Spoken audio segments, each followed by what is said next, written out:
Central ரயில் நிலையம், Moore market, ribbon building.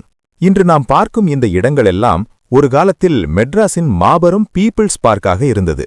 அதன் கடைசி அடையாளமான மை லேடிஸ் கார்டன் பற்றி உங்களுக்கு தெரியுமா? ஒரு காலத்தில் 116 ஏக்கர் பரப்பளவில் விரிந்து கிடந்த பீப்பிள்ஸ் பார்க் தான் இன்று நாம் பார்க்கப் போகும் இடத்தின் உண்மையான முகம். 1859இல் உருமான அந்த பிரம்மாண்ட பூங்காவின் இன்றைய எஞ்சிய அடையாளம்தான் இந்த மை லேடிஸ் கார்டன்.